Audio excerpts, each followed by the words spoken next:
มาอินทศิริ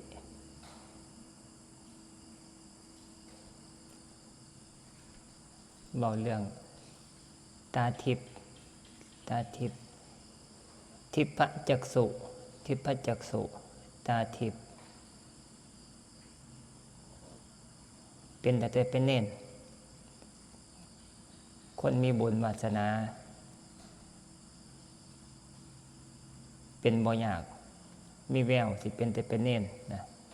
แต่สิเป็นเน้นเป็นหนึ่งในอภิญญา5อภิญญา6นะตามที่เคยได้ฟังได้ยินเกี่ยวกับเรื่องฤทธิ์ต่างๆไผมักในการบำเพ็ญมักในการอยากได้อยากรู้จักอยากถึงนะก็ต้องมันฝึกหัดบำเพ็ญไปสายนี่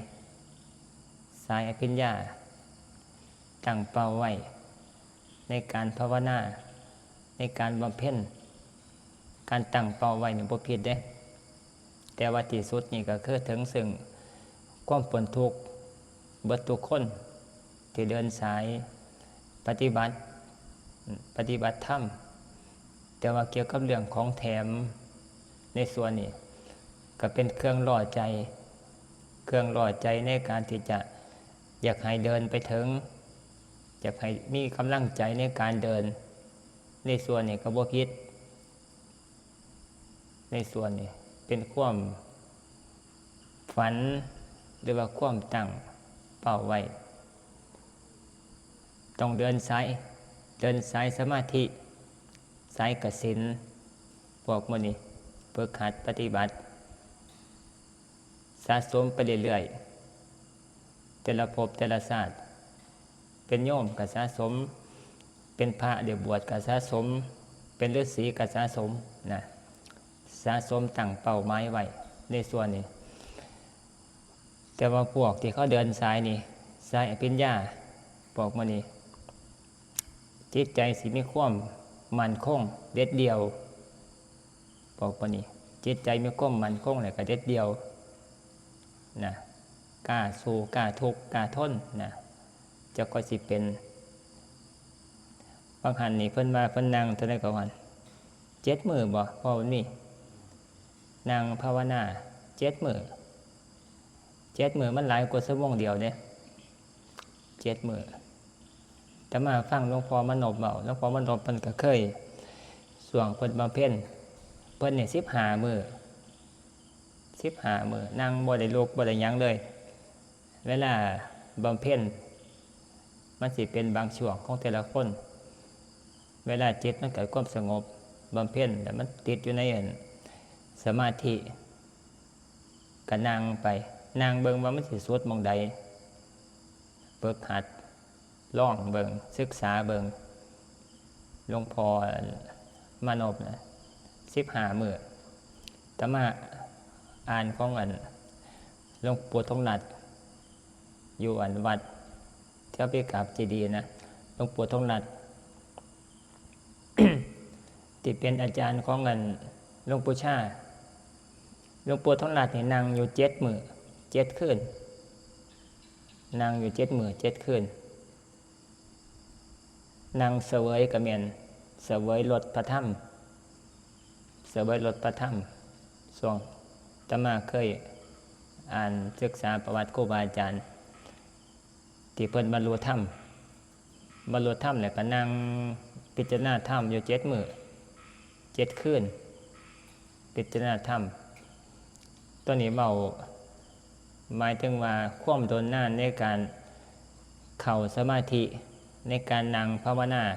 พิจารณาธรรมบางคนนี่ก็ถึกช่วงที่มันกำลังเข้าสู่สมาธิจิตสงบก็นั่งได้โดนบางองค์บางท่านเพิ่นก็นั่งหลังจากที่บรรลุธรรมแล้วก็เสวยความสุขจากธรรมะที่บรรลุนะที่ว่าเป็นพระอรหันต์ก็แม่นบรรลุธรรมเป็นอรหันต์จังซี่ก็นั่งเสวยความสุขความพ้นทุกข์เห็นบอกพระพุทธเจ้าของเฮาเพิ่นก็นั่งเสวย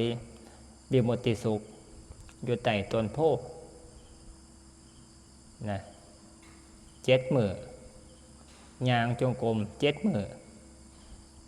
นะตามประวัติพระพุทธเจ้าพระเสวยวิมุตติสุขบาดนี้เราพระอรหันต์ต่างๆประกาศเสวยวิมุตติสุขจากการบรรลุธรรมบางคนนี่ก็เข้าสมาธิก็เสวยวิมุตติสุขจากความสงบนะตัวนี้เกี่ยวกับเรื่องการเข้าถึงเสวยความสุขแต่ว่าเราฟังครูบาอาจารย์เพิ่นปฏิบัติมาเกี่ยวกับเรื่องการนั่งทนการนั่งนานเราก็จะมีกำลังใจในการที่จะปฏิบัตินั่งสมาธินะตามที่อาตมาเคยว่าการจะเข้าถึงหรือว่าประตูเข้าถึงความสงบสมาธิมันก็เกิดไปจากการนั่งท่านั่งภาวนานี่แหละนั่งสมาธิแล้วก็การย่างจงกรมนะเป็นท่าทางหรือว่าอิริยาบถในการเข้าถึง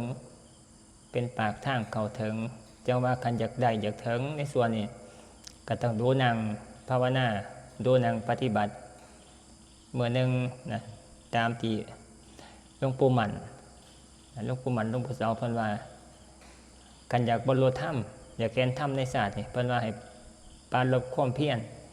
เมื่อหนึ่งนี่อย่าให้ต่ำกว่า7 ชั่วโมงในการปฏิบัติในการทำความเพียรสิเป็นการย่างจงกรมสลับกับการย่างแต่ว่าคือมื้อนึงนี่ขนับติดต่อกันแล้วคืออย่าให้มันต่ำกว่า7 ชั่วโมงนะในการปฏิบัติธรรมการนั่งสมาธิการย่างจงกรมนี่ศาสตร์นึงนี่สามารถฮู้ได้เพิ่นว่า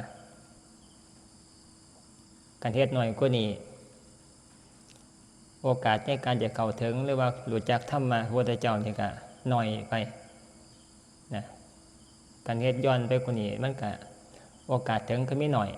ในการเข้าถึงสู่ธรรมะพระพุทธเจ้าจังว่าต้องฝึกหัดนั่งให้มากเจริญให้มากเพิ่นว่าในการอยากเข้าถึงซึ่งธรรมะนั่งภาวนาของเฮานี่ก็นั่งเนี่ยภาคปฏิบัติช่วงวันพระนี่นั่งยามมื้อแลงชั่วโมงนึงยามมื้อเช้าชั่วโมงนึงนะนับกันได้ก็ได้2 ชั่วโมงเป็นอย่างน้อยนอกจากนั้นก็เป็นนั่งอยู่กุฏิเจ้าของเวลาก่อนมาทำวัดยามกลางเว้นหรือบ่ก็เวลากินข้าวแล้วก็ไปลองนั่งเบิ่งมันหลับบ่แล้วก็หรือบ่ก็ยามเลิกไปจากกิจกรรมภาคค่ำ3 ทุ่ม4 ทุ่มกลับกุฏิกลับหม้องนอนแม่แอมพอมันมีนั่งอยู่บ่กลับไปกับโปงหัวลงใส่กับหมอนเรียบร้อยเลยนอนเลยบ่ได้ไปนั่งภาวนาเลยบ่ได้ไปนั่งฝึกหัดไปลองไปนั่งเบิ่งนั่งบนในกุฏิมันสิเป็นสภาพอารมณ์อีกแบบนึงนั่งกับหมู่ก็เป็นอีกแบบนึงเฮ็ดหาเคลื่อนเฮ็ดหาแล้วก็เวลากินข้าวแล้วอิ่มๆไปนั่งเบิ่ง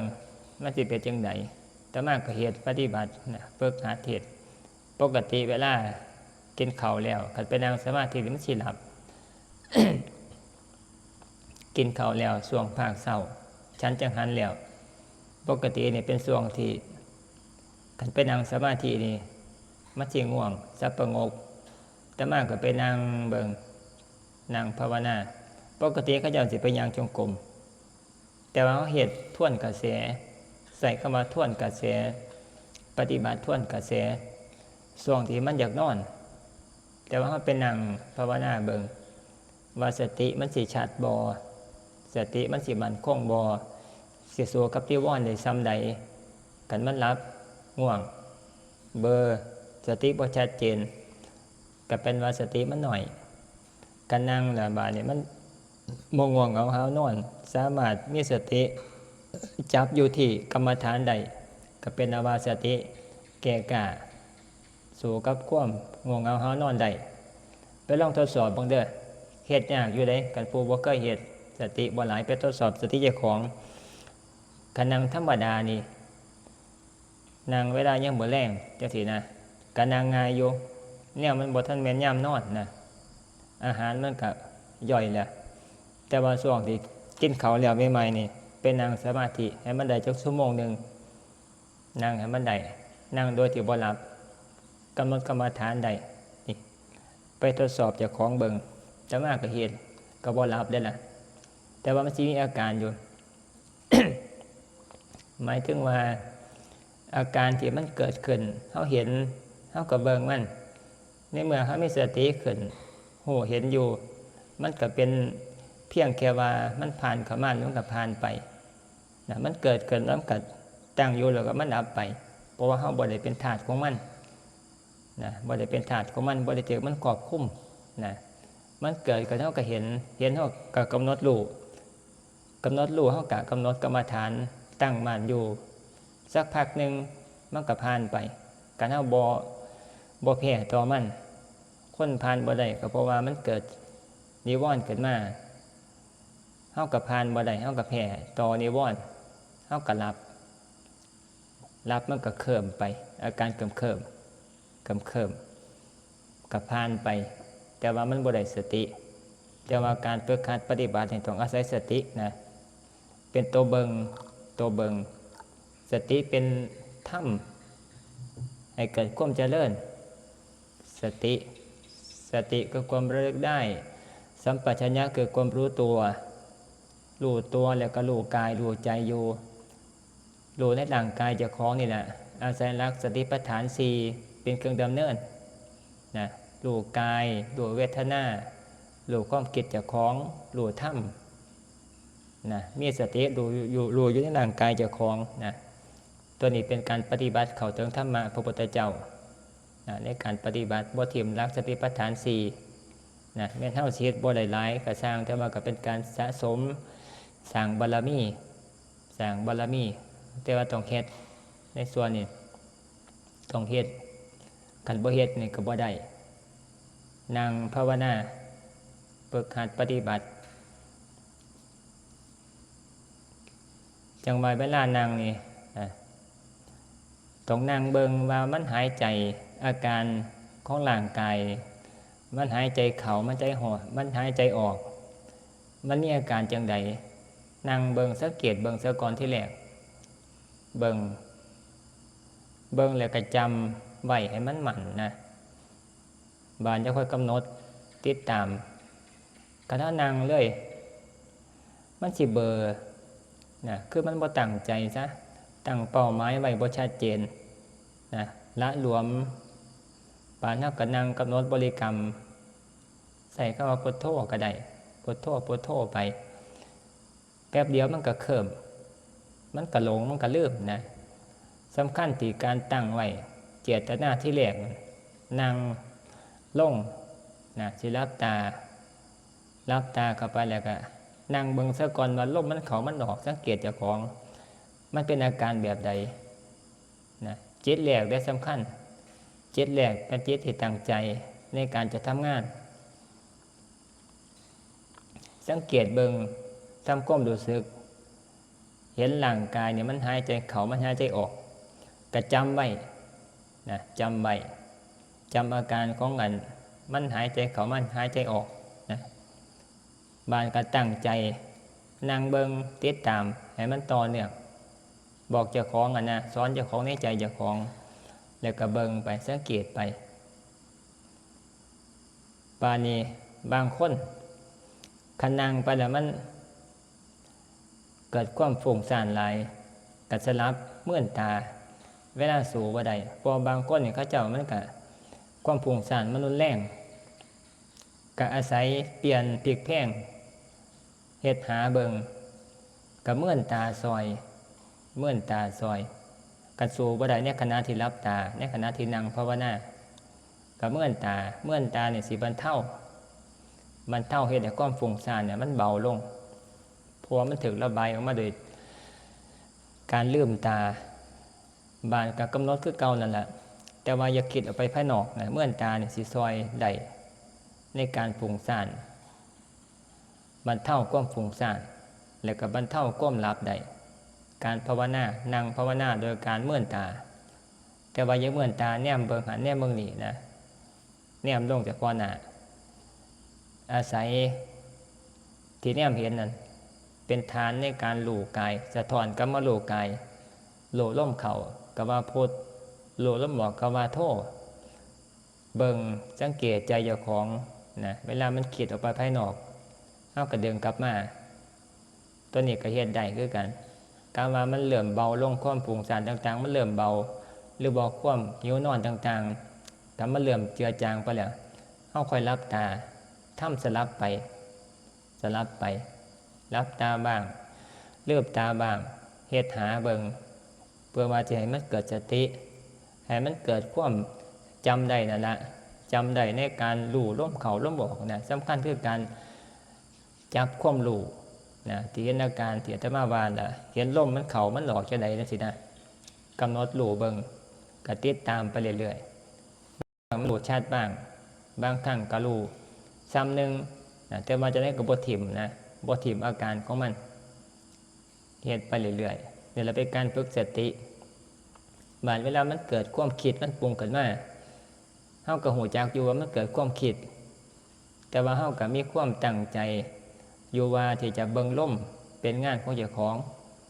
นะก็บ่ได้ยากเด้อล่ะการฝึกในส่วนนี้เพียงแต่ว่า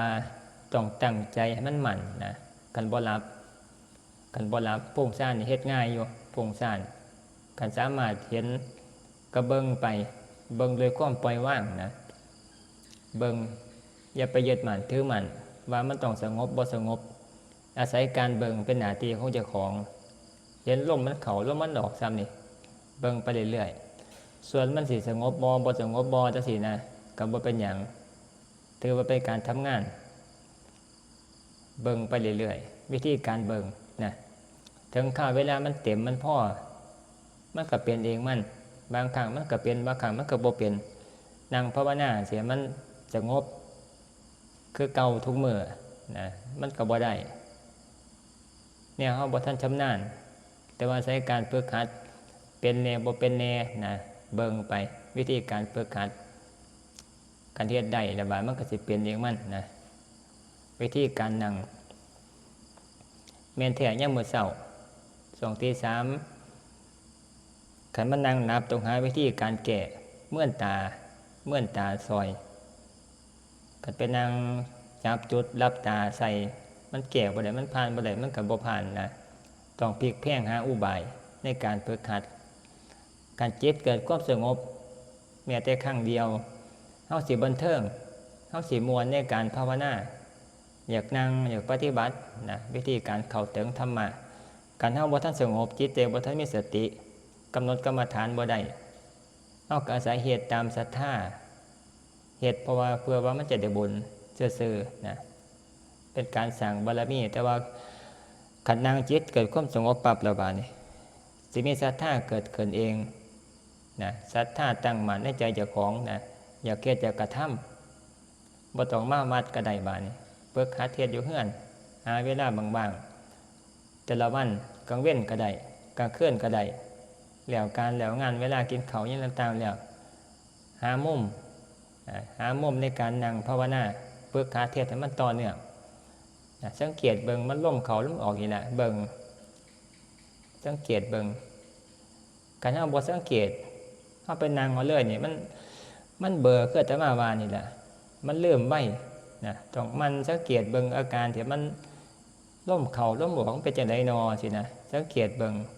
แล้วก็หมายไว้ให้มันดีก็เบิ่งไปเรื่อยๆเอาไปมามันจำได้มันก็เบิ่งต่อเนื่องไปได้แล้วก็สังเกตความคิดมันเกิดขึ้นแล้วก็แยกให้มันออกแยกว่ามันเป็นแบบใดอาการความคิดมันเกิดขึ้นนะแล้วก็อาการที่มันเห็นลมเข้าลมออกเฮาสังเกตเห็นเฮาก็สามารถเบิ่งได้นะเบิ่งมันเกิดขึ้นแล้วมันตั้งอยู่มันก็ดับไป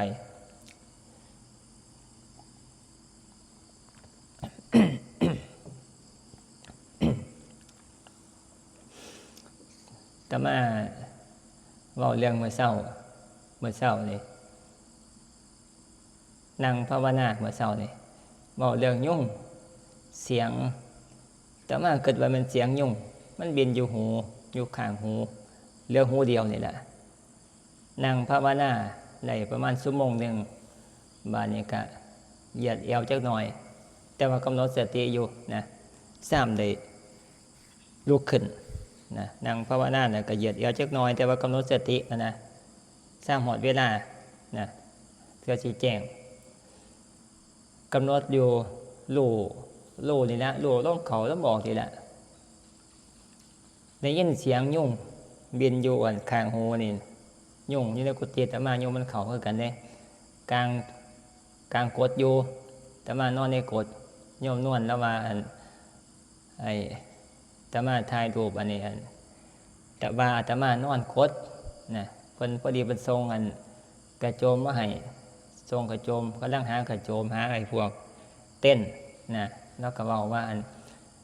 ของโยมที่เราเฮ็ดเราส่งมาแล้วว่าที่เราหาเบิ่งแล้วว่ามันใหญ่กว่าของท่านอยู่แล้วว่าใหญ่กว่าน่าใส่เข้ามาอีหยังวะเนี่ยแต่มาเริ่มนะน่าบ่ฮู้จักใส่ศัพท์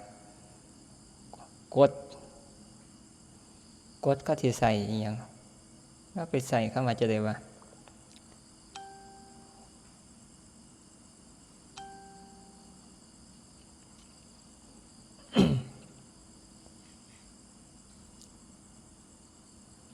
โอ้แล้วใส่เข้ามา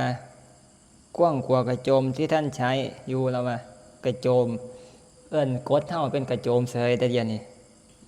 กดมันสิขังกว่ากระโจมเนี่ยกดนะซ้ำบาทนี่แหละ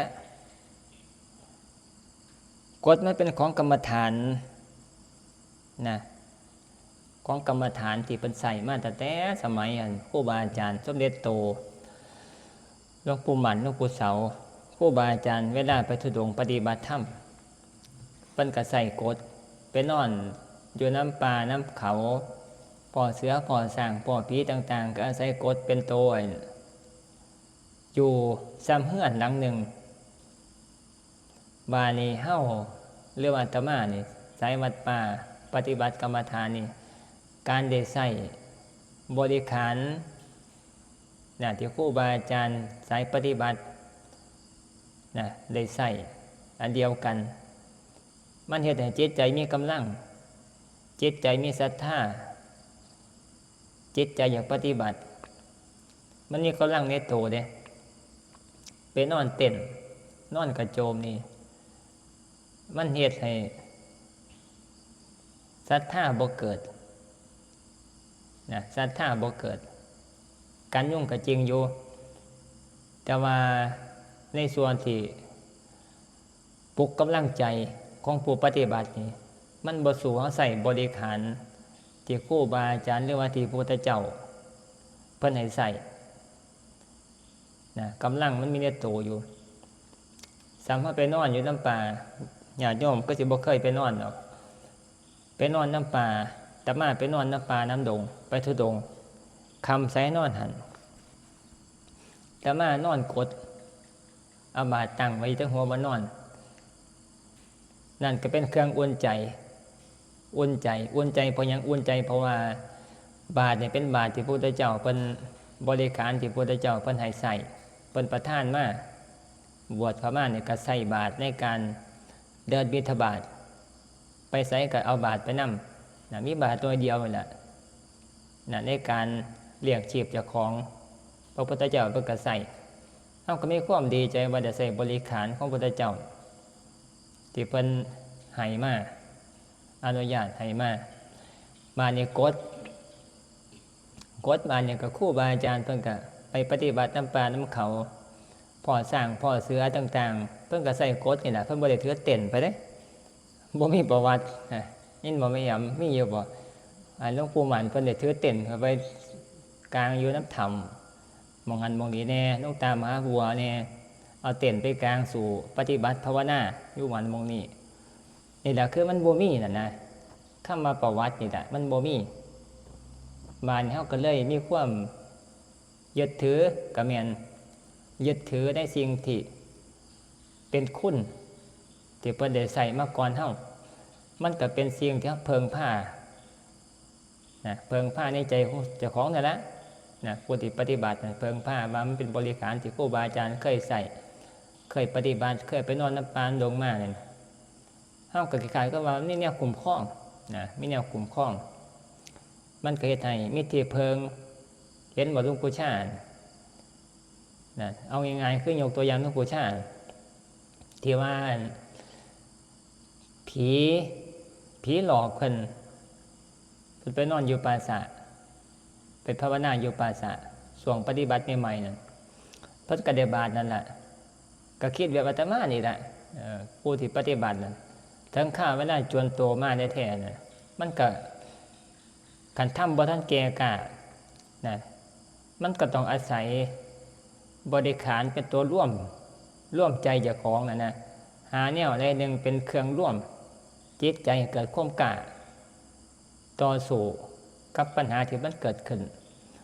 ปัญหาในส่วนนี้บางครั้งก็เป็นปัญหาเกี่ยวกับเรื่องสัตว์ร้ายบางครั้งก็เป็นเรื่องของวิญญาณเรียนบรรลุปชาเพิ่นกับผีกับยางมาหาเพิ่นกับย่านเพิ่นกับบ่ออกไปเหี่ยวทั้งนอกปวดเหี่ยวว่าซั่นเพิ่นก็อาศัยบาทกอดบาทอยู่เป็นเครื่องคุ้มครองคันมันบ่มีบาทสมมุติเนาะ คันเพิ่นบ่มีบาทอาจจะสติแตกสติมันแตกหัวจักอยู่บ่สติแตกก็เป็นบ้าแล่นบาดบ่มีที่เพิง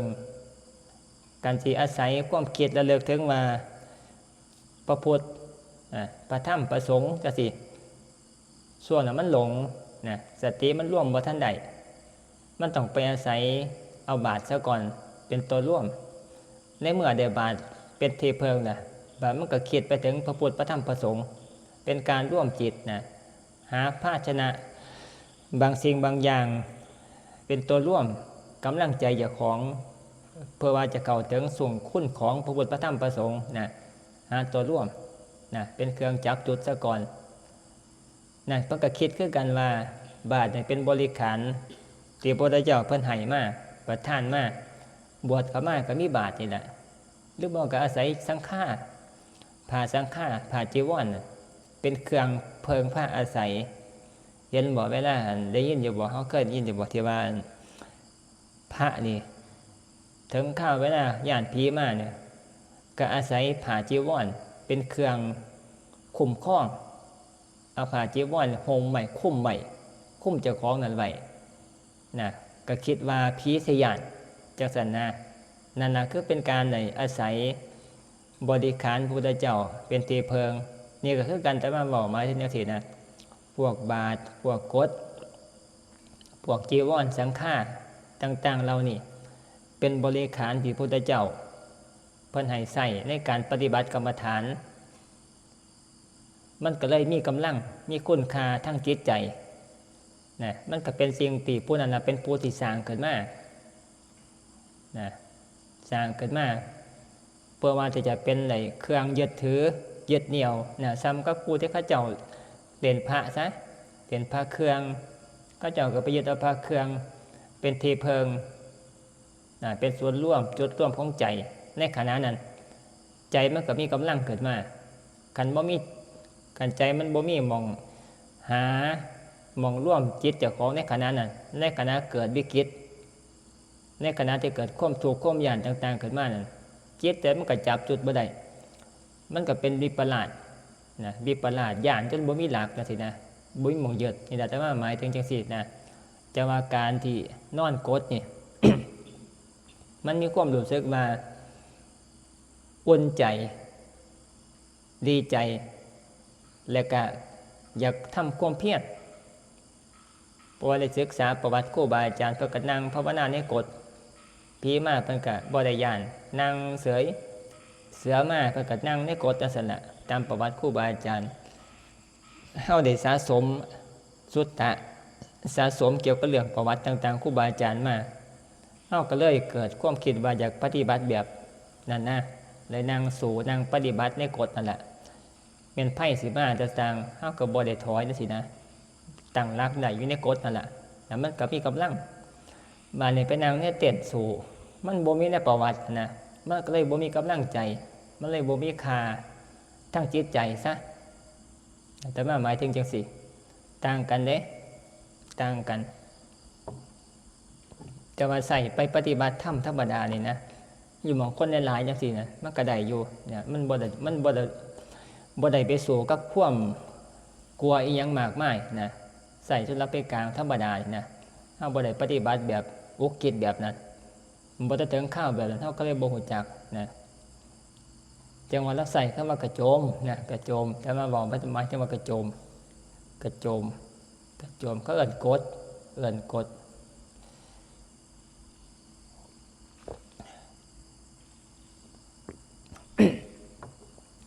กดมันก็บ่ใหญ่เส้นผ่าศูนย์กลางจะมาใส่เฮ็ดก็ประมาณ1.50 นี่ล่ะคือยาน1 1.20 1.50 นี่จอมมันแล้วก็เลี้ยวออกไปเฮ็ดเองกับมือนะเฮ็ดสมัยอยู่วัดถ้ำเฮ็ดเพื่อว่าที่จะไปธุดงค์เฮ็ดกดเฮ็ดใส่เองของเขาเอามาถวายอยู่นำบุญกฐินต่างๆเขามาถวายมันใส่บ่ทนก็เฮ็ดแต่พอได้ขายซื่อๆเอาไปใส่ข้าวเดียวเนี่ยก็ลวดก็หลุดออกลวดก็ขาดออกนะพอดีอาจารย์วัดถ้ำเพิ่นก็เลยพาเฮ็ดบริขารเฮ็ดบาทแน่เฮ็ดขาบาทแน่เฮ็ดกดแน่ใส่เองแต่มาเฮ็ดเป็นแต่มาก็เฮ็ดใส่เราไม่พายได้ดีก็ไปล่นไฟแล้วก็ท่าสแลกแล้วก็ไปกึงหัวกดการกดเอาใส่แล้วก็ตัดผ่าลมใส่นะมันก็มันคงแล้วก็แข็งแรงกว่าแต่มาใส่มานี่เป็น20 ปีละตัวเก่ายังทนอยู่ย่างทุดงไปภาคเหนือภาคไหลแน่จนอันนี้กลางนอนอยู่บ่ซั่นอยู่นี่ก็กลางนอนแต่มาอยู่พุ่นนะกลางนอนกดกับบ่ทันเพอยู่นะมันใส่ทนเฮ็ดเองนะมันหูจักวิธีการเฮ็ดให้มันทนนะการของเขาเจ้าซื้อมาถวายนั่นลวดมันข้าวเดียวก็ลดออกก็เฮ็ดบ่ดีเฮ็ดพอได้ขายซื่อๆนะเว้ามาถึงว่าบริขารเกี่ยวกับเรื่องพระใส่บาทก็หัดอบเองอบใส่สมัยตะกี้คุมื้อเขาเจ้ามีเทฟลอนบาทเทฟลอนเขาเคลือบอบมาแต่โรงงานก็บ่ได้ใส่บาทอบคือเก่าแต่เกี่ยวใส่บาทสแตนเลสอบเอาอบบัดขึ้นนั่งเฝ้าแต่กี้มันสิมีอัน อีหยังอันถังใส่แก๊สที่เขาเอาไปใส่ปิ้งไก่นั่นนะเอาไปขายอยู่น้ำปิ้งไก่ที่เขาไปใส่เตาแล้วก็ใส่ถ่านแล้วก็ปิ้งย่างอยู่น้ำอันนี้นะมันสิบ่แม่นถังกิโลใหญ่ๆเด้มันสิถังประมาณซ้ำล้มบาทนี่นะนั่นล่ะไปตัดเอาปีบแก๊สเขาเจ้าผู้มือบ่มีล่ะหาซื้อบ่มีสมัยตะกี้อยู่วัดถ้ำหาซื้ออยู่น้ำร้านทะเวียนร้านนี่เขาเจ้ามีอยู่เขาเจ้าขายแก๊สเขาก็ถังเก่าไว้ก็ไปซื้อเอาถังแล้วมาอบบาทหาฟืนน้ำปลาเอามาสมไฟเลี้ยงเจือเคืองสมแต่ย่ำมื้อแลง6 โมง 5 โมงแลงจนฮอดตี 4 ตี 5ก็จะค่อยไปเปิดนะเปิดออกอบบาทให้มันดำปึ๊ดนะดำเปิดจากบาทขาวๆนั่นแต่ตะเลียดขาวๆนั่นซื้อมาตาใบโพตายังแน่นะตาต้นโพใบโพอบจนมันดำนะทั้งในนั่นถ้าอยากให้มันเป็นสีเขียวนี่ก็เอาทุบแก้วขวดจะไปสีเขียวๆนั่นใส่มันก็สิอายขึ้นไปใส่อยู่ทั้งนั้นทั้งในบาทนะขาวๆมันก็สิเป็นสีเขียวๆเหนียวๆคือปีบังทับบางข้างเนี่ยก็ไปใส่ทุบว่าขวดเบียร์ก็ได้ขวดเบียร์นี่ถึงบ่เป็นสีเขียวทุบขวดเบียร์นี่ใส่มันก็สิเป็นออกสีแดงๆเกินอยู่กับชนิดที่ทุบใส่แต่มาอยากให้มันสีเขียวแต่มาก็ทุบเอาขวดจะไปรุ่นเก่าๆมันจะมีขวดจะไปขวดเขียวๆนะทุบแล้วเอาไปใส่ทั้งในเจ้ามันให้ไฟมันละลายมันก็อายขึ้นไปใส่ติดกับอยู่ในบาทมันสิเป็นในบาทที่เป็นเขียวเหนียวๆว่ามันปีกมันทับบาทนะเฮ็ดหาวิธีการเฮ็ดบริขารนะเฮ็ดบริขารใส่เองอบแบบสมัยเก่าฝึกหัดเฮ็ดให้มันเปลี่ยนเบิดจะค่อยเศร้านะกูเมื่อมันก็มีอันนี้คืออาตมาว่ามันมีบาทเทฟลอนก็ใส่บาทเทฟลอนเบานะเบา บางคนใส่บาทเล็กบนตัวใส่บาทเล็ก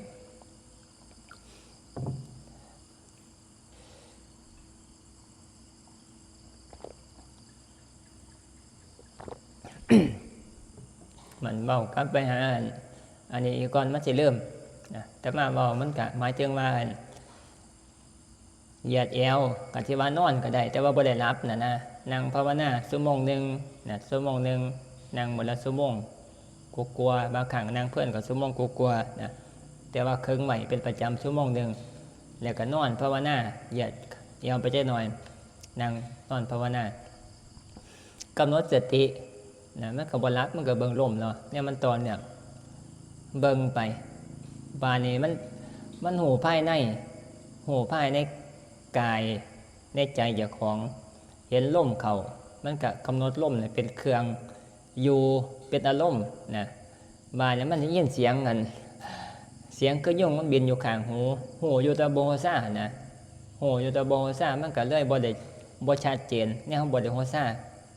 แต่ว่าหูอยู่ว่ายุ่งบ่เกิดมาสินะก็บ่ซ่าเนี่ยก็ทิ่มนะวิตกเกิดมาแล้วก็ปล่อยไปบ่ได้ยึดมันก็ผ่านไปนะเฮาก็กำหนดลมเข้าเป็นจุดตั้งอยู่นะสิ่งอื่นที่มันมีอยู่มีก็คือจังบ่มีนะเกิดรู้ขึ้นมาคราวนึงก็น่าสนใจมันปั๊บมันก็เป็นรู้ไปคิดว่ามันอีหยังนอมันก็ต่อเนื่องไปนะเว้าตัวนี้เว้าหมายถึงว่าความคิดของเฮาในขณะที่ภาวนานะหรือแม้แต่บ่ภาวนาก็สร้างก็เป็นอันเดียวกันแต่ว่าตัวนี้มันละเอียดกว่ามันเกิดขึ้นมาเป็นบางอันบ่ได้เกิดมั่วนะเฮากำหนดลมเข้าอยู่มันก็รู้อยู่เฉพาะลมบางสิ่งอื่นมันเกิดขึ้นมาอยู่นะรอบกายของเฮานี่แหละรอบทวารของเฮานะรอบทวารของเฮาตัวนี้เว้าหมายถึงว่าเสียงมันเสียงคือเสียงยุ่งมันเกิดความรู้ขึ้นมาเขาเอิ้นวิตกปรุงก็ได้มันเกิดปั๊บมันก็ต้องปรุงก่อน ปรุงมามันเสียงยุ่งนะในเมื่อหูว่าปรุงมาเป็นเสียงยุ่งเฮาก็ปล่อยตัวนี้ไปเฮาบ่ซ่าบ่ได้ไปต่อความคิดอีกไปมันก็จบลงซ้ำน่ะการเฮาบ่จบมันก็ไปตามไป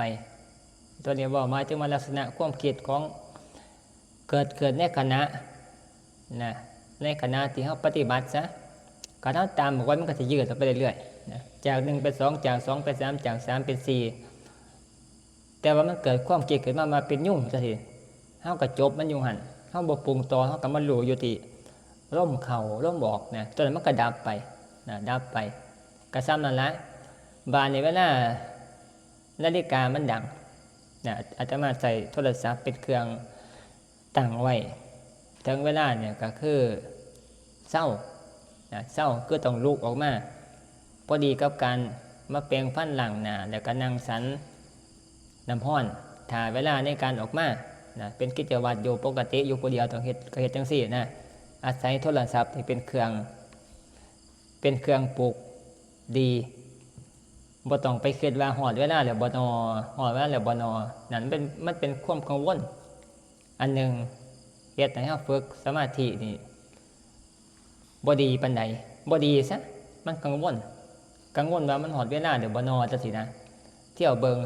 อยู่เอาไปมาเนี่ยก็เฮ็ดให้ฝึกหัดนี่บ่ปฏิติดประต่อนะการตั้งโทรศัพท์นาฬิกาปลุกนี่ให้มันดังขึ้นมาเฮาก็ฮู้จักเฮาก็ยังค่อยออกมาจังซี่ตัวนี้ดีนะดีใส่สมัยใหม่ใส่แบบเทคโนโลยีสมัยใหม่ให้เป็นประโยชน์นะบาดนี้พอเสียงโทรศัพท์มันดังกิ้งก้างขึ้นนะกระเบื้องตาม้วนกดเก็บไว้ม้วนกดเก็บกดพันกดขึ้นไว้มันก็ย่างออกมาบาดมาสู่สภาวะภายนอกคือมันรับรู้สภาวะที่เป็นภายนอกเนี่ยหมายถึงว่านอกจากกายอาศัยหูกับหูจักเป็นปกตินะหูเป็นปกตินะหูภายนอกตอนเรากำหนดภาวนานั้นเฮาบ่ได้สนใจเนี่ยสิ่งที่เป็นภายนอกบ่ได้ใส่หูซะเห็นอยู่ว่าพอนี่บ่ได้ใส่หูมีอยู่แต่เฮาบ่ใส่นะในขณะที่ภาวนานะเฮาบ่ใส่หูอยู่ถ้าบ่ไปตามบ่ซ่ามันก็ตกไปเกิดมันก็ตกไปเกิดมันก็ดับไปนะเฮาก็สนใจเฉพาะอยู่ที่ลมเข้าลมออกอย่างเดียวนะมันก็รู้อยู่ในส่วนน่ะที่เพิ่นว่าอีหยังล่ะที่ว่าฟ้าห้องฟ้าผ่าลงมานี่มันเกิดเฮาก็ซ้ำเฮาบ่ฮู้จักโมซ่ามันก็บ่มีผลกระทบกับความรู้สึกของบุคคลผู้นั้น นะจะมาเทียบเคียงให้ฟังนะในการปฏิบัติคันเอาจับตัวนั้นเป็นก่อนไปจับอารมณ์กรรมฐานนะ จับอารมณ์กรรมฐานนี่เป็นก่อนต่อเนื่องไปเป็นจุดต่อเนื่องไปมันจะปล่อยเรื่องภายนอกต่างๆที่เกี่ยวกับเรื่องหูได้ยินต่างๆนะใส่เข้ามาหูพอตามันก็รับอยู่แล้วต่างๆที่เป็นภายนอกนะการจับกรรมฐานหมั่นจำไหนสิ่งภายนอกก็คอยห่างออกมีอยู่เกิดขึ้นมาอยู่แต่ว่าเฮาบ่ได้รู้ซามันก็จังบ่มีสินะคือจังบ่มีนะนี่แหละการปฏิบัติเวลามันเข้าไปสู่ภายในที่มันจับกรรมฐานแห้งมันขึ้นเรื่อยแห้งทั้งนอกแห้งดับไปคอยดับไปนะดับความรู้สึกนะแต่ว่ากันเวลาเฮาออกมาจากการปฏิบัติการฝึกหัดปฏิบัตินั้นเฮาก็มารู้ธรรมดาก็มารู้ฟ้าห้องรู้ฝนตกทั้งนอกคือเก่านะสามคนปกติเสียชีวิตในส่วนนี้นี่แหละเมื่อเช้าออกมาย่างออกมาจากในห้องกูกดเดียวได้ยินเสียงมิ่งขึ้นมาโอ้เจ้าคอยหูจักมามันบ่เป็นเสียงยุ่งมันเป็นเสียงไงแม่งอันนั้นนะอันนี้แต่มันห่องคือแม่งง่วงนี่แต่บ่แม่นแม่งอีหยังดอกแต่มันก็บ่หูจักมันห่องมันบินมันห่องซะที่แรกตอนที่กำหนดภาวนาน่ะมันแนวมันบ่ได้ฮู้ซ่าเนาะแต่ว่าเสียงมันดังคือยุ่งก็ปล่อยไปปล่อยความรู้จนปล่อยไปบ่ได้ตามพิจารณาว่าเป็นเสียงหยังนะมันก็ดับไปเพราะว่าความเคยชินว่าเสียงแนวนี้มันเป็นเสียงยุ่ง เสียงยุ่งมันดังอยู่ทั้งข้างหูนะแต่ว่าความจริงมันดังอยู่ทั้งนอกมันทั้งนอกนี่น้ำก๊กยางหมด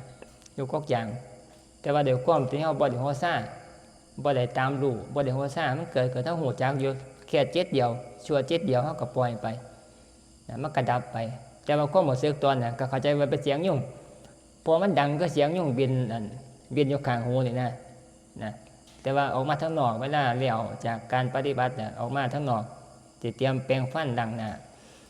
มันดังแห้งบาดเนี่ยออกมาเนาะเอามาลูบภายนอกเป็นปกติมันก็ดังแห้งดังซ้ำไม่ง่วงกันละแต่ว่าบนไม่ง่วงนะเบาเกี่ยวเก่งอยู่ฟังจะแม่งยังละแต่ว่ามันหอนก็ยังไม่ง่วงกันละเนี่ยเจ้าก้อยหัวจักมาแม่งอะไรตัวนี่นะมาทวนความรู้เจ้าของว่าโอ้ที่แรกเกิดว่าเป็นเสียงยุ่งบ่แม่นนะบ่แม่นนะเป็นเสียงอันนี้คือความรู้มันหัวจักทั้งนอกว่าหัวจักว่าเป็นเสียงอีหยังอาตมาบ่ได้นะไม้บาเทียบเคียงความรู้ให้ฟังนะในการเข้าใจนะเข้าใจได้บางเวลาตอนเฮาภาวนาก็คือตอนที่เฮาออกมาสู่โลกภายนอกนะเฮากับหัวจักนะมาหัวจักเป็นอีกแบบนึงนะหมายถึงว่าความเข้าใจความคิดนะ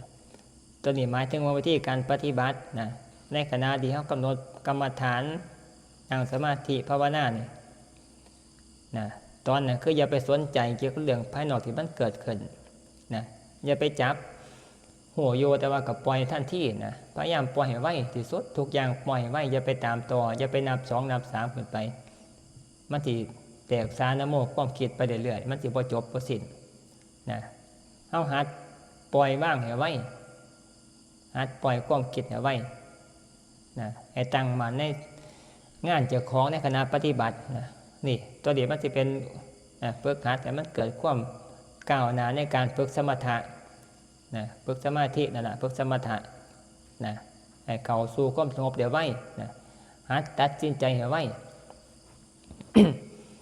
หัดคิดให้ไว้แล้วก็ปล่อยบ้างให้ไว้นะอย่าไปเยือกเยื้อแหละวิธีการปฏิบัตินะแม้แต่เวลานั่งภาวนานี่อย่าไปคิดนะอย่าไปคิดเยือกเยื้อให้จับเฉพาะล่มเขาล่มออกนะตั้งอันนี้ไว้ก็จับเฉพาะตัวนั้นหัดจับเฉพาะอย่างเดียวมันจะเป็นการฝึกหัดให้เขาจิตใจเกิดความปล่อยว่างอารมณ์ภายนอกได้ไว้ได้ง่ายแล้วมันก็สิมาอยู่ที่ล่มเขาล่มออกอย่างเดียวนะพุทโธสิมันจะง่ายต่อการปฏิบัติของเขานะฝึกหัดปฏิบัตินะตัวนี้บอกหมายถึงว่าการฝึกนะสมถะและก็วิปัสสนามันจะมี2อย่างนี่ละอยู่ในหลักพุทธศาสนานะสมถะนะคือการฝึกหัดให้เกิดความสงบใจซะก่อนให้ได้เครื่องมือซะก่อนขันบ่ทันได้เครื่องมือสิไปเดินปัญญาเลยนี่บ่ได้เป็นความฟุ้งซ่านหลักธรรมะหรือว่าหลักวิธีการปฏิบัตินะมันสิมี2อย่างต้องไปตามลำดับ สมถะแล้วก็วิปัสสนานะฝึกจิตให้เกิดความสงบซะก่อนจังก่อยจะเกิดปัญญาในการเอาไปพิจารณานะอาศัยความสงบนั่นแหละเป็นบาดฐานในการคิดค้นนะการภาวนาคิดค้นกับคิดค้นเกี่ยวกับเรื่องกายเจ้าของเรื่องกายเรื่องใจเรื่องเวทนาเรื่องธรรมนี่แหละบ่ได้ไปคิดเกี่ยวกับเรื่องภายนอกดอกแต่ว่าต้องอาศัยความสงบก่อนเป็นบาดฐานคันเฮาบ่ทันมีความสงบนะจิตใจก็บ่ตั้งมั่นจะไปคิดธรรมมันก็บ่ได้นะเป็นความรู้ซื่อๆนะความรู้ที่เกิดจากการคิดแล้วก็ปรุงแต่งก็ฟุ้งไปซื่อๆนะแต่ว่าบ่เกิดความเข้าใจที่แท้จริงจังว่าต้องอาศัยสมถะแล้วก็วิปัสสนานะสองอย่างนี่เป็นเครื่องดำเนินนะในหลักพุทธศาสนาของเฮานะฝึกหัดแต่ว่าคำว่าสมถะนี่มันก็มีหลายระดับนะหลายระดับเพื่อก็แยกแยะออกไปเกี่ยวกับเรื่องสมาธิกันเว้าตามนะเว้าตามพอได้ซะอาศัยเพียงแค่คณิกะสมาธิสมาธิชั่วคราวสมาธิเฉียดๆนี่ในการพิจารณาธรรมออกเดินปัญญานี่ก็สามารถที่จะตัดสรุปธรรมได้คือกันแต่ว่าก็เป็นไปด้วยความยากลำบากต้องอดทนแล้วต้องเฮ็ดเรื่อยๆนะซ้ำบัวเราที่3นะปกติตันอยู่วิปจะอยู่ได้อย่างนะเฮ็ดซ้ำๆมันก็จะคอยตัดขาดไปเรื่อยซ้ำใส่มีดไปฟันกกใหม่บักใหญ่มันก็คอยฟันจนมันก็ได้อยู่มันก็เข้าอยู่ทีละเล็กทีละน้อยนะแต่ว่าต้องฟันเรื่อยๆนะใส่ความเพียรหลายเทื่อต้นใหม่บักใหญ่นี่มันสิขาดใส่มีดถ้าว่ามีดโตนะมีโตฟันไปนะคอยฟันเรื่อยๆนะตัวนี้เครื่องมือหมายถึงว่าเครื่องมือในการที่จะตัดสรุปธรรมนะใส่ความสงบคณิกะสมาธินี่ก็หมายถึงว่าเฮาปฏิบัตินี่จิตเกิดความสงบนะชั่วคู่ชั่วข้าวนี่ก็เอานะเฮ็ดไปเรื่อยๆฝึกหัดไปเรื่อยๆนะเกิดความสงบลมเย็นจำมาตมาเมานี่แหละนะจิตใจมันอยู่ในกรรมฐานนะชั่วข้าวนะอยู่ในร่มก็ได้ร่มเข่าก็ตั้งมันในร่มอารมณ์ภายนอกมันเกิดเท่ากับปัดออกเอาไปมันก็คอยห่างออกจากอารมณ์ภายนอกบานเท่ากับตั้งมันอยู่ในอารมณ์กรรมฐานนี่แหละเป็นคณิกะสมาธินะเบื้องต้นนะสมาธิที่เฮาสามารถเฮ็ดได้ทุกคนเพียงแต่มาต้องอาศัยเวลาเนี่ยจักหน่อยแล้วก็จับจุดให้มันได้นะคืออาตมาบอกกันล่ะสังเกตลมเขาลมหัวมันเป็นแนวใดคืออาตมาว่านั่นนะตัวนี้สังเกตเบิ่งสังเกตต้องอาศัยความรู้จากของภายในใจจากของนั่นแหละสอนจากของสังเกตเบิ่งนะพิจารณาคนในใจจากของเบิ่งนะจับให้มันได้ก็มั่นใจแล้วก็เบิ่งให้มันได้นะมันเป็นแนวใดเฮาก็เบิ่งไปเรื่อยมันก็เป็นนะก็บ่ได้ยากเพียงแต่ว่าต้องอาศัยเวลาเนี่ยจักน้อยนะเฮ็ดต่อเนื่องมันก็เกิดขึ้นอย่าไปอยากนะอย่าไปอยากให้มันสงบนะเบิ่งทุกอย่างที่มันเกิดขึ้นในขณะที่นั่ง นั่งเห็นความฟุ้งซ่านนะก็ได้สตินะก็ดีล่ะเจริญแล้วนั่งเห็นความสงบนี่ก็คันได้สตินี่ก็ดีคือกันนะได้ทั้งสองอย่างเกิดความฟุ้งซ่านนี่ก็เบิ่งเพียงแต่ว่าต้องมีสติตัวเบิ่งนะอย่าไปปนกับความฟุ้งซ่านนะอย่าไปทุกข์น้ำมันเห็นอยู่ฟุ้งซ่านเกิดคือก็เห็นอยู่ก็มันก็ดับไปเกิดคือก็ดับไปจังซี่นะมีตัวผู้รู้เบิ่งอยู่ความปรุงแต่งน่ะบางครั้งก็นั่งไปมันก็สงบก็เบิ่งความสงบไปนะนี่แหละมันเกิดขึ้นมาเป็นคณิกะสมาธิจะเจียดเบื้องต้นกายเบาจิตเบานะกายเบาจิตเบาธรรมดานะกายเบากายบ่เจ็บบ่ปวดนะกายเบาความเจ็บนี่ก็บ่เจ็บนะแต่ว่าคำเบาบ่เจ็บโกนว่าสิบ่เจ็บเลยเด้นั่งไปโดนไปมันก็เจ็บคือกันนะเพียงแต่ว่ามันสิเกิดขึ้นมาช่วงที่มันสงบมันสิกายเบาจิตเบาก็ยังตัวลอยนี่นะกายเบาจิตเบาคือตัวลอยนี่นะสติสิชัดอยู่ภายในนะภายใน เกิดปิติเกิดสุขขึ้นมานะซ้ำนี่ก็ถือมา ใส่ได้ในการจะเอาไปเหตุงานในการไปฝึกปัญญานะพิจารณาร่างกายนะเกิดความสงบขึ้นมาเนี่ยอาจจะเบิ่งเวทนาก็ได้นะเบิ่งเวทนาที่มันเกิดทั้งสุขทั้งทุกข์เกิดก็แยกแยะมันออกคอยแยกแยะไปเรื่อยๆนะเกิดความเจ็บขึ้นมาอยู่ที่ก้นนั่นกับอาศัยสตินั่นแหละเป็นตัวเบิ่งนะเบิ่งโดยความปล่อยวางอย่าไปกดดันอย่าไปอยากให้มันเศร้าพยายามแยกความรู้สึกนั้นออกมาเบิ่งซื่อๆนะเบิ่งโดยความบ่ดีใจเสียใจเบิ่งความเจ็บความปวดนะบานมันจะเห็นนะเห็นคอยแยกออกไปเรื่อยๆแยกกายแยกเวทนาความเจ็บความปวดนะแยกจิตตัวผู้รู้นะออกคอยแยกไปเมื่อคอยเข้าใจไปทีละเล็กทีละน้อยนะทีละเล็กทีละน้อยเฮ็ดไปเรื่อยเนี่ยนี่บานถึงข้าวเวลาเนี่ยนะมันถูกไม้แห้งมันจะแยกได้บานสะสมไปถึงข้าวเวลามันได้กำลังมาแม่นแท้เวลาเขาตาจนมาก็จะมามักเบาเนี่ยเวลาเจ็บป่วยนะจนมุมมาเจ็บป่วยมาเนี่ยถึงข้าวดีมากบานนั้นจะเป็นร่วมเป็นพลังที่เคยแยกมันนั่นแหละแต่เล็กเทละน้อยบานมันจะร่วมบานมันจะแยกใหญ่บานนี่นะบ่มันแยกน้อยได้บานแยกบักใหญ่หนึ่งบานแยกออกชัดเจนคนเราฟังเลยนะตัวผู้รู้นี่ก็ยืนอยู่ฟังหนึ่งตัวความเจ็บปวดเนี่ยก็แยกไปฟังหนึ่งบ่ปนกันร่างกายนี่ก็อยู่ส่วนร่างกายบ่ปนกันแยกออกนะชัดเจนต่างฝ่ายกับต่างทำหน้าที่กายก็อยู่ส่วนกายเวทนาความเจ็บความปวดนี่ขันแยกได้ชัดเจนแล้วบาดนี่ความปวดเนี่ยก็ดับไปนะจิตเป็นอุเบกขาบาดจิตคือความรู้สึกกันแหละมันปล่อยว่างร่างกายปล่อยว่างเวทนานะมันก็ไปยืนเบิ่งซื่อๆคำว่ายืนเบิ่งนี่หมายถึงว่าเฮาอยู่ในตัวของเจ้าของนี่แหละนะความรู้สึกของเฮานี่มันเบิ่งภายในกายก็จะมาบอกว่าที่บอกว่าเบิ่งลมเข้าลมออกแล้วก็เสียงยุ่งคือจังเสียงยุ่งเนี่ยมันนะมันวินอยู่รอหูเฮาโมซ่าเนี่ยมันก็หายไปเฮาก็เบิ่งอยู่ภายในจังซี่แหละนะแต่ว่าเวลาที่มันเกิดในขณะแต่มาบอกหมายถึงว่าเวลาเกิดวิกฤตเกิดความทุกข์ความปวดความเจ็บความปวดมามันเข้าตาโจรมาเนี่ยกับความที่เคยสะสมฝึกแยกเวทนาแยกกายแยกจิตแยกธรรมมาละแต่มาบอกแยกสติปัฏฐานนี่แหละหัดแยกปัทเล็กเทละน้อยบานถึงข้าวเวลาละมาบานมันจะแยกได้แบบใหญ่อีหลีนะพอมาเคยสะสมมาเนี่ยมันแยกได้บานตอนนั้นแยกได้บานบ่มันแยกธรรมดาแบบเห็นได้ชัดเลยบานนะเห็นได้ชัดเลยไปยืนอยู่คนเราฟังเลยบานนะความรู้ก็ยืนอยู่ฟังหนึ่งนะมันแยกออกอยู่ภายในใจนี่แหละนะแต่ว่าเห็นภาพนะตัวผู้รู้นี่ก็เบิ่งอยู่เบิ่งร่างกายก็อยู่ส่วนร่างกายเวทนาคือความเจ็บความปวดเนี่ยก็อยู่ส่วนความเจ็บความปวดแยกออกไปเลยบาดจิตนี่เบิ่งอยู่เฉยๆอยู่นะจิตใจอยู่เฉยๆเบิ่งนะนี่แหละวิธีการปฏิบัติการสามารถเฮ็ดได้แบบนี้ปั๊บนี่มันคง 100% ว่าจะไปสู่สุคตินะไปสวรรค์ชั้นสูงหรือบอกกับไปพรหม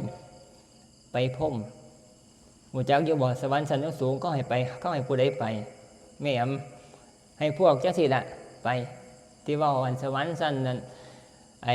เลี่ยมมรดีปรนิมิตวสวัสดีนะหรือบอกกับชั้นพรหมไอ้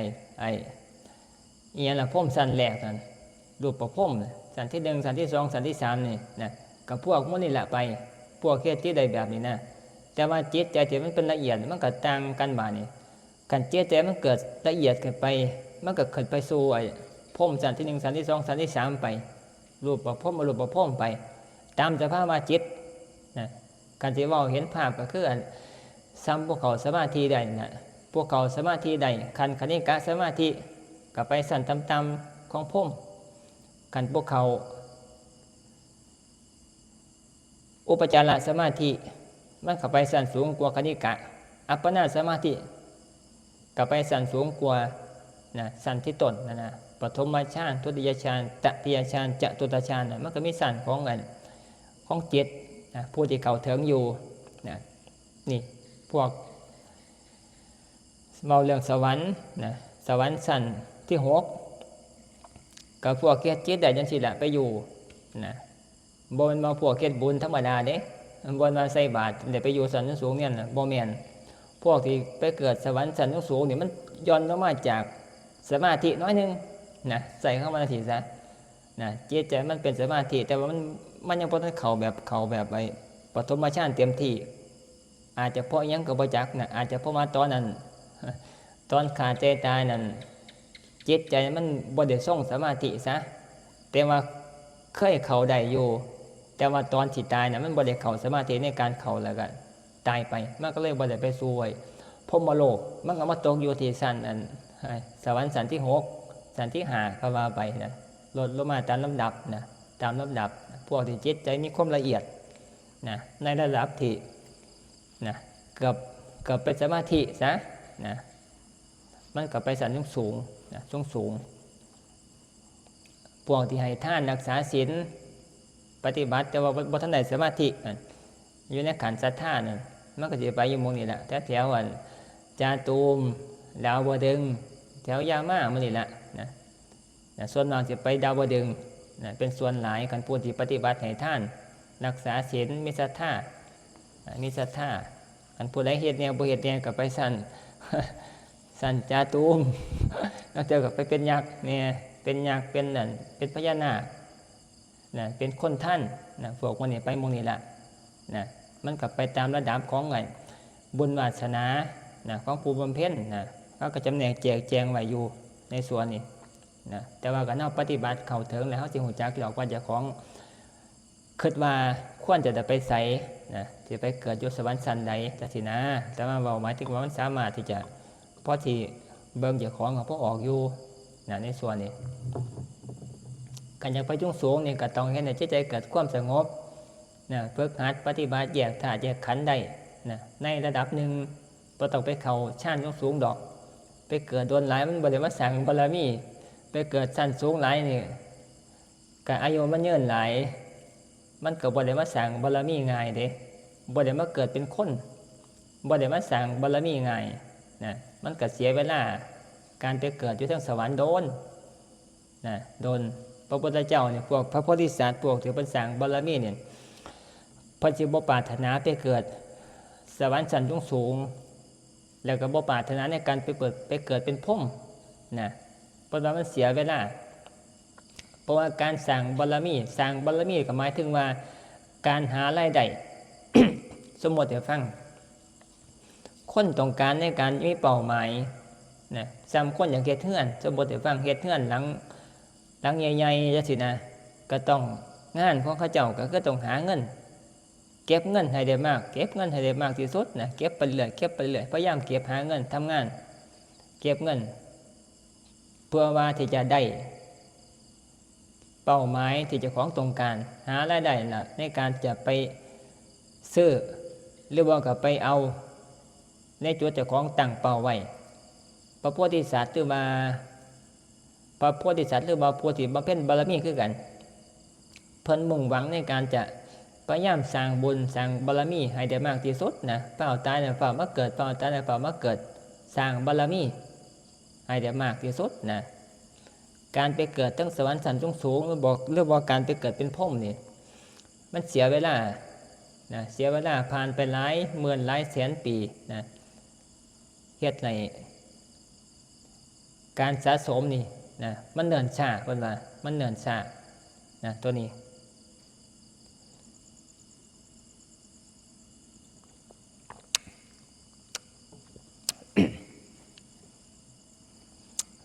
บอกเกี่ยวกับเรื่องการไปเกิดนะฝึกหัดปฏิบัตินะแต่ว่าจะได้ก็สร้างเบื้องต้นนะให้พยายามนะลองฝึกหัดก็จะมาว่านี่แหละแต่ว่าคือบ่พากันเป็นกันเป็นอยู่บ่พะเนี่ยกำหนดได้ธรรมดาเนี่ยเฮาเบิ่งเฮ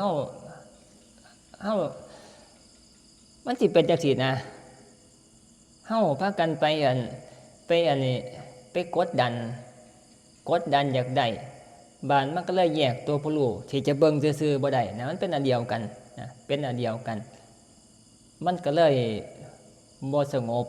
นะบ่สงบปล่อยวางบ่ได้ต้องเบิ่งซื่อๆต้องหาตัวเบิ่งซื่อๆให้มันได้ นะเบิ่งซื่อๆสิเบิ่งหยังแล้วก็เบิ่งลมนะการกำหนดลมก็เบิ่งลมให้ซื่อๆนะแล้วก็มีตัวผู้รู้เบิ่งตัวผู้รู้เป็นอันนึงลมก็เป็นอันนึงนะลมกับกายก็ได้กายก็เป็นอันนึงนะเบิ่งซื่อๆนะพยายามปล่อยอารมณ์นี่นะให้มันเป็นธรรมดาในขณะที่เบิ่งนะอย่าไปกดดันอย่าไปพยายามให้มันหายใจแห้งอย่าพยายามให้มันหายใจคอยนะปล่อยให้มันเป็นธรรมชาติของมันนะแต่ว่ารู้อยู่อย่าถิ่มตัวผู้รู้นะเอาไปมันจะคอยปรับสมดุลความรู้สึกของเฮานี่สมดุลของเฮานี่เบิ่งลมเข้าลมออกนี่ให้เป็นธรรมดาคันมันจับได้ปั๊บบาดนี่บาดมันสิเห็นนะเห็นตัวเบิ่งต่างหากตัวถึกรู้ก็ต่างหากนะตึกลู่ล่มนั่นแหละล่มกับล่มหมายถึงว่าตัวตึกลู่ร่างกายที่มันขยับเข่าขยับออกเป็นตัวตึกลู่นะเฮาเพียงรู้สึกซื่อๆนะบางครั้งมันก็หายใจแห้งก็สร้างมันก็ปล่อยมันเป็นธรรมชาติแต่ว่าเฮาอย่าไปสั่งมันนะพยายามแยกความเป็นธรรมชาติความเฉยๆนั่นให้มันได้นะเบิ่งซื่อๆนะเบิ่งซื่อๆบาเนี่ยมันสิมวลจิตจะสิมีความสุขในการเบิ่งแม่นบ่สงบก็สร้างก็มีความสุขจากการปฏิบัตินะผมปฏิบัติเป็นแบบธรรมชาตินะบ่ได้ไปกดดันแต่ว่าเฮามันไปกดดันนะแต่มาก็ฮู้จักว่าแต่มาเคยกดดันมาก่อนนะกดดันคืออยากเป็นอยากเพ่งอยากให้มันสงบนะมันปล่อยว่างบ่ได้มันก็เลยเบิ่งบ่ออกเบิ่งความรู้สึกนะที่มันหายใจก็หายใจออกนะเป็นธรรมชาติบ่ได้นะมันก็เลยเป็นปัญหาเป็นอุปสรรคนี่แหละวิธีการเบิ่งค่อยๆเบิ่งค่อยๆสังเกตเบิ่งสิเห็นนะสิเข้าใจ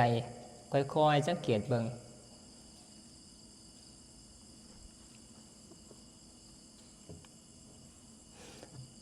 นั่งไปมันเห็นอีหยังมันเป็นจังได๋บ่เฮาเบิ่งอีหยังตอนเบิ่งอันนี้พุทโธใส่พุทโธเป็นเครื่องกำหนดรู้อยู่พุทโธพร้อมกับลมว่ามาพุทโธซื่อๆอ๋ออาศัยให้มันประสานกันเข้ามาลมเข้ามาพุทจังซี่บ่ลมออกว่าโธ เฮ็ดไปก็ลองสังเกตเบิ่งนำว่ามันเข้ากันบ่เพราะว่าจริตนิสัยของแต่ละคนบางครั้งหรือว่าแม้แต่อารมณ์ชั่วขณะนี่บางครั้งมันก็บ่ถือกับที่กำหนดกรรมฐาน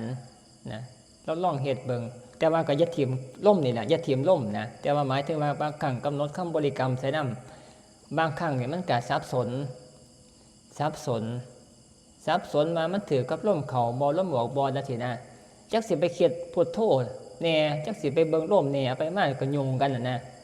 เข้าใจบ่คำว่ามันยุ่งคือมันมั่วกันอยู่มันบ่ชัดนะบ่ชัดต้องสังเกตเจ้าของนำมันชัดบ่กันมันชัดก็ถูกเฮ็ดต่อเนื่องไปเรื่อยๆบางครั้งถ้ามันยุ่งกันหลายนะมันยุ่งกันเท่ากับลองปล่อยคำบริกรรมออกลองเบิ่งเฉพาะรู้ซื่อๆรู้เฉพาะลมนะลมมันเกิดอาการมันเข้ามันออกนะสังเกตแต่ว่าสังเกตให้มันหูจักมาอาการลมมันเข้าลมมันออกมันเป็นจังได๋ซะก่อนสังเกตเบิ่งมันแล้วก็จับอาการนั้นไว้สอนเจ้าของเห็นบ่ล่ะสอนเจ้าของให้มันมั่นนะว่าสิเบิ่งอาการนี่นะก็เบิ่งตามไปเรื่อยนะบางครั้งเบิ่งเฉพาะลมเข้าลมออกมันสบายใจกว่านะสบายใจคือมันปล่อยว่างมันเฉยมันก็เด้งอยู่ได้นะมันบ่เป็นกังวลนะแต่ว่าตัวนี้มันสิหลงไว้คันบ่หลงนี่ตัวนี้สงบไว้ง่ายเบาบ่กดดันนะบ่กดดันนั่งปล่อยแล้วก็รู้ลมซื่อๆที่แรกมันก็รู้บ้างบ่รู้บ้างแต่ว่าเดี๋ยวก้มปล่อยบ้างก็เบิ่งไปพยายามบ่ถิ่มนะก็เห็นว่ามันเข้ามันออกนะบางครั้งก็เห็นชัดบ้างบางครั้งก็เห็นบ่ชัดนะก็บ่เป็นหยังขอเพียงแต่ว่ามีตัวผู้รู้น่ะรู้อยู่นะก็รู้ตอนเนื่องไปมามันก็ค่อยชัดเกินนะจับเข็ดได้มันก็ผูกติดกับลมเข้าลมออกตอนเนื่องไปนะนี่ซ้ำเนี่ยก็ได้ความสงบแล้วสงบใจนั่งชั่วโมงนึงนี่มีความสุขนะมีความสุขแล้วนี่กำลังซะแต่ว่าบางครั้งเขาบ่อยู่นะเบิ่งลมเข้าลมออกมันบ่อยู่ก็กำหนดพุทโธก็ไปใส่ซอยนะเป็นอุบายลมเข้าก็ว่าพุท ลมออกก็ว่าโทนะพยายามเฮ็ดให้มันเป็นระบบนะเข้าก็ว่าพุทออกก็ว่าโทเบิ่งไปเรื่อยๆคันว่าพุทโทพร้อมก็ลมเข้าลมออกมันสิมีเฮ็ดงาน2สั่นต้องมาค่อยปรุงมาลมเข้าก็ต้องว่าพุทปรุงมาลมออกก็ต้องว่าโทนะค่อยสร้างงานนะสร้างเจ้าของนี่ล่ะปรุงพุทโทบางครั้งนี่หลงลมออกไปว่าพุทเฉยจังซี่นะสับสนนี่คือความสับสนบางครั้งนะการสับสนนี่ก็ต้องพลิกแพลงนะตั้งใจให้มันให้มันมั่นกันนั้นเมียนกันมันได้มันก็สิมีอาการที่มันเบาไปบ่ได้ฝืนซะบ่ได้ฝืนพุทโธลมเข้าก็ว่าพุทลมออกก็ว่าโธบานเพราะมันละเอียดเข้าไปละบานนี่มันสิปล่อยว่างคำบริกรรมคอยปล่อยว่างไปเรื่อยๆนะปล่อยว่างออกมันบ่อยากคิดพุทโธนะมันจะรู้เฉพาะลมเข้าลมออกก็เสือเฮาก็ปล่อยไปนะปล่อยตามธรรมชาติมันอย่าไปฝืนมันนะว่าจะรู้ภายในกายรู้ความรู้สึกความรู้สึกนี่แหละวิธีการปฏิบัติเบื้องต้นสังเกตเจ้าของไปนำสิเห็น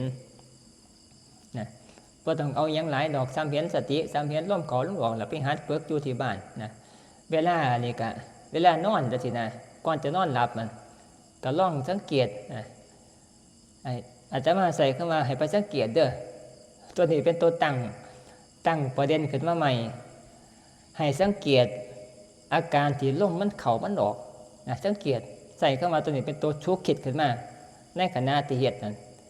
สิสังเกตเบิ่งว่าลมมันเข้าลมมันออกมันเป็นแบบใดนะวิตกขึ้นมาวิตกปัญหาขึ้นมาแล้วก็เบิ่งคันเฮาไปเบิ่งเลยเฮาบ่ได้วิตกขึ้นมานี่มันเป็นความเคยชินเคยเฮ็ดมาดูแล้วบานมันก็เข้าแก็บเก่าไปเบิ่งปั๊บแล้วมันก็เปิ้นนี้ข้าวเดียวนั่นนะ